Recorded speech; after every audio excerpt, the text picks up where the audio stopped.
Assalamualaikum warahmatullahi wabarakatuh. Waalaikumsalam warahmatullahi wabarakatuh. Pemirsa Sultan TV, kita berjumpa kembali dengan Anda dalam Talkshow Bincang hari ini di edisi Selasa 1 Agustus 2023. Sebelum nanti kita akan membahas tema kita yang sangat menarik, dan nanti seperti biasa di segmen ketiga Anda juga bisa bergabung melalui live streaming di Sultan TV.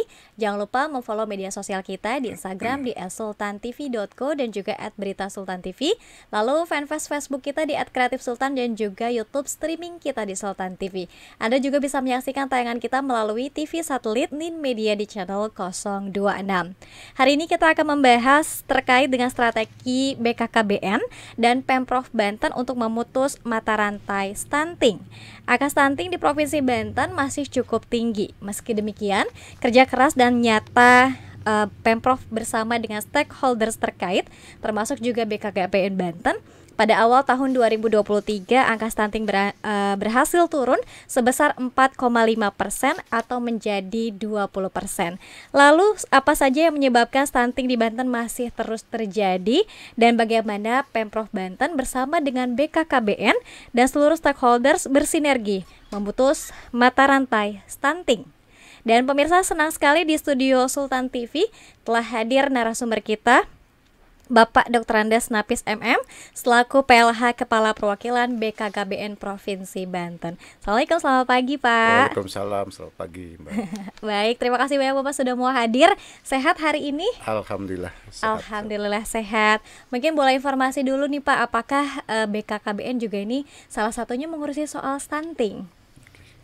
Baik Mbak, yang saya hormati juga para pemirsa, Ya. bahwa BKKBN ini memang salah satu institusi yang diamanati oleh Presiden dengan keluarnya Perpres nomor 72 tahun 2001. Di sana ditegaskan bahwa BKKBN ditunjuk sebagai institusi atau lembaga yang jadi koordinator dalam rangka pencegahan stunting. Cuma memang spesifik sekali BKKBN ini memang mendapatkan tugas pencegahan stunting itu dari hulu, dari basis keluarga. Oleh karena itu kami sebagai lembaga yang diamanati oleh pimpinan, ya, oleh pemerintah, tentu saja punya tanggung jawab juga untuk bagaimana mencegah stunting ini agar tidak tambah banyak di Provinsi Banten, gitu kan. Kenapa demikian? Sekali lagi, stunting ini kan sudah menjadi isu nasional ya. Dan hampir semua, kalau kurang lebih 14 lembaga kementerian itu terlibat dalam pencegahan stunting. Gitu. Baik, dan pemirsa kalau bisa dilihat Pak PLH hari ini juga menggunakan rompi, ada tulisannya Satgas Stunting Provinsi Banten. Wah, luar biasa. Ini selalu keliling berarti ya Pak ya, menjumpai masyarakat, ibu-ibu muda. Tugas Satgas itu sebenarnya lebih banyak koordinasi. Ya, mengkoordinasikan program-program yang terkait dengan pencegahan stunting. Jadi memang tugas teman-teman itu ada sebagai koordinator, kemudian juga sebagai katalisator, dan juga monitoring dan evaluasi. Apakah program-program yang sudah dicanangkan pemerintah dan sudah dapat dukungan baik politis maupun juga dukungan anggaran yang ada di kementerian lembaga itu bisa berjalan dengan baik? Apakah sudah sinkron masing-masing program sehingga tidak terjadi tumpang tindih? Nah, jadi BKKBN ini sebagai salah satu institusi yang dipercaya untuk menjadi koordinator dalam proses pencegahan stunting, maka segera tuh membuat instrumen-instrumen. Salah satu yang dibentuk agar berjalan dengan baik pencegahan stunting, bukan hanya Banten sebenarnya, secara nasional juga semua, maka dibentuklah tim percepatan penurunan stunting. Dibentuklah kemudian Satgas Stunting. Nah, Satgas ini yang kemudian bertugas mengkoordinasikan, mensinkronisasikan, kemudian melakukan monitoring dan evaluasi. Apakah semuanya itu sudah berjalan sesuai yang digariskan? Karena semua disepakati dalam rencana aksi nasional pencegahan stunting di Indonesia. Baik, karena ini tadi sekali lagi disebutkan oleh Pak PLH bahwa ini adalah isu nasional, tidak hanya terjadi di Provinsi Banten, namun juga ini tonggak atau pekerjaannya tidak hanya di BKKBN saja ya Pak ya, tapi seluruh stakeholder juga ini harus berkaitan untuk memutus mata rantai stunting tadi. Nah, seperti disebutkan tadi di awal Pak, sebetulnya pada awal tahun 2023 angka stunting Banten ini menurun katanya. Iya. Wah, ini luar biasa nih kerja-kerja nyata yang dilakukan oleh BKKBN dan stakeholder seperti apa Pak? Kita memang patut bersyukur, berbangga gitu ya. Demikian. Sebenarnya Mbak, Banten ini dari segi prevalensi stunting di Banten tuh kecil sebenarnya, 24,5% dibanding rata-rata nasional itu kecil. Tetapi kecilnya Banten itu kan seperti anak gajah. Begitu lahir penduduknya sudah besar.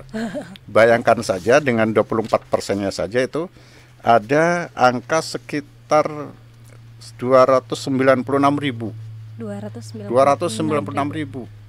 balita yang kategori stunting.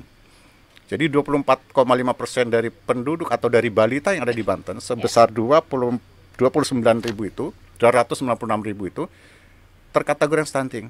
Jadi cukup besar.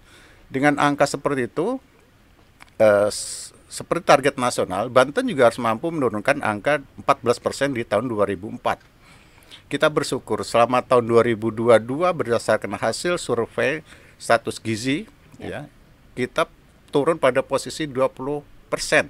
Artinya selama kurun waktu 1 tahun itu Banten berhasil menurunkan 4,5%. Itu bukan kerja BKKBN sebenarnya. Ya. BKKBN nggak punya kekuatan apapun kalau sendiri, nggak mungkin. Nah, oleh karena itu BKKBN menggandeng kita duduk bareng, kita berbicara bareng bahwa stunting ini bukan urusannya BKKBN semata. Dan stunting itu bukan urusan BKKBN semata. Semuanya terlibat. Itu yang disebut dengan istilah konvergensi. Ya, kita mencoba duduk bareng. Kita bicara diskusi bagaimana solusi untuk menyelesaikan masalah stunting di Banten ini.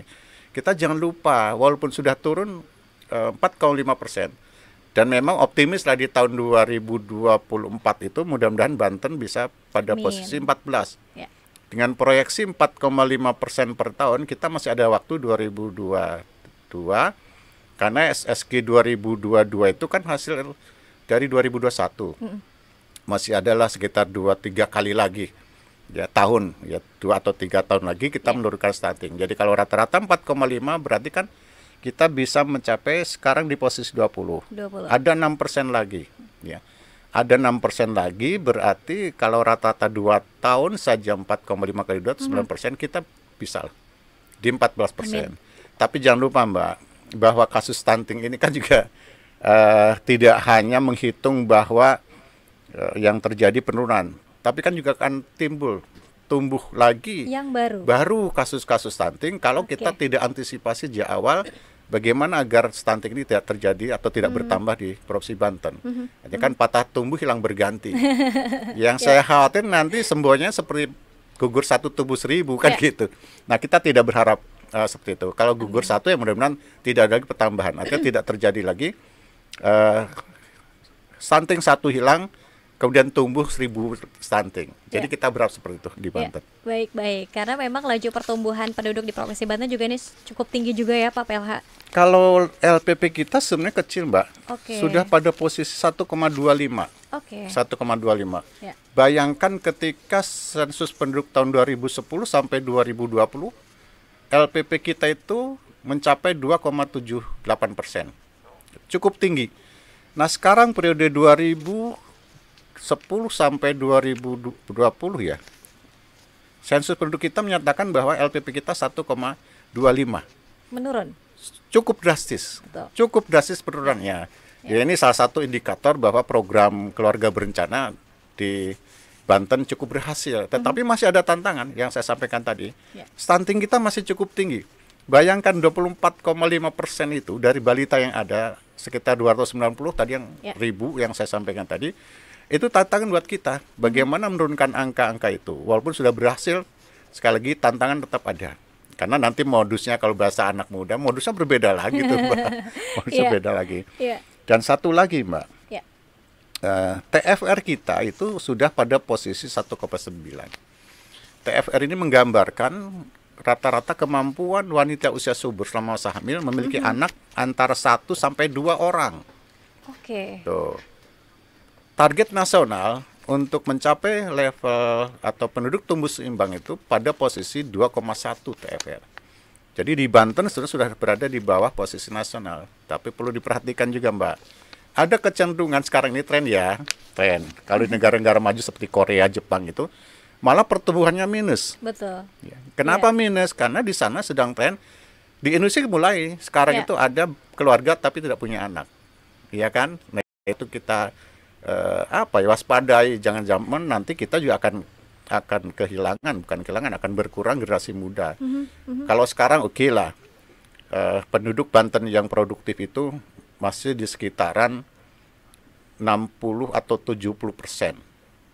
Dan Banten masuk dalam kategori bonus demografi. Ya, bonus demografi kita pada posisi 47. Artinya dari 100 orang yang produktif itu hanya menanggung 4 atau 5 orang itu dari 10 orang itu. Artinya dari sisi kesejahteraan mestinya, ya kan? Mestinya itu Banten sejahtera. Ya kan, daripada yang kita 2 atau 4 orang menanggung 10 orang. Ini kan kebalik. Kita 10 orang itu menanggung cuma 5 orang. Ya kan? Jadi pembagiannya malah sedikit gitu.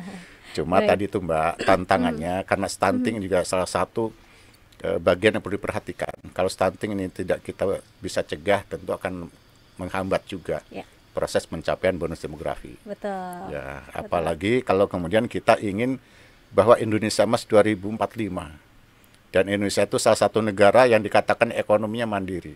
Gitu amin. Kan. Ya, kalau misalkan generasi muda, kita logika sekarang, kalau lahir anak sekarang, berarti ke tahun 2045 itu usianya sekitar 23-24 tahun. Ini kan usia produktif. Mereka ini generasi-generasi muda yang diharapkan bisa menjadi tulang punggung pembangunan di Indonesia. Nah, kalau kemudian terjadi kasus stunting, ini kan akan menghambat. Ya, bukan hanya masalah tinggi badan, karena stunting itu juga menyangkut kecerdasan. Gitu, ya, kualitas SDM yang perlu diperhatikan. Saya ketemu.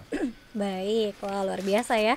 Ini jadi satu perhatian juga mulai dari 2023 ini. Kemudian tadi ada target-target tertentu dari BKKBN dan Pemprov Banten untuk memutus mata rantai stunting, ditambah juga menghadapi tadi Indonesia Emas 2045. Itu kan usia 100 tahun kemerdekaan itu. Iya, ini harus dipersiapkan dari sekarang. Betul. Nah, Pak PLH mungkin masyarakat dan pemirsa juga perlu informasi kembali sebetulnya yang bisa dilihat oleh kita melihat anak ini memiliki ciri-ciri stunting ini yang seperti apa sih Pak? Mungkin boleh diinformasikan kembali. Ya, mungkin dari aspek fisik ya yang paling gampang itu dikatakan stunting itu apabila tinggi badan tidak sebanding dengan usia. Paling gampang lihatlah usia teman-teman atau teman sepermainan. Kalau misalkan umur 2 tahun atau 3 tahun kemudian tinggi badannya tidak proporsional seperti yang ditetapkan WHO. Nah, tentu itu menjadi salah satu indikator secara fisik itu bagian dari stunting. Tetapi sekali lagi Mbak, stunting itu urusannya bukan masalah tinggi badan. Nanti kan orang akan komplain. Sering kita dengar, lah itu Habibie, maaf gitu ya. Habibie itu kan, tapi bukan kategori stunting. Oleh karena itu yang dikatakan stunting itu sebenarnya lebih banyak fokus bagaimana kemampuan kognitif dari si anak, kemampuan kecerdasan si anak. Dan kita sebenarnya sudah punya instrumen untuk memantau itu. Jadi bukan hanya bicara aspek fisik, bahwa tinggi badan dibanding usia itu bisa dipantau melalui kegiatan di Posyandu. Ada yang namanya kartu menuju sehat, dan itu bisa dipantau berat badannya berapa, tinggi badannya berapa. Kalau Mbak sering mendengar lagu Posyandu apa tuh?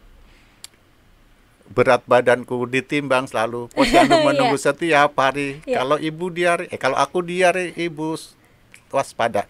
Pertolongan oralit selalu siap sedia. Kan seperti itu. Itu dari aspek fisik, artinya pertumbuhan.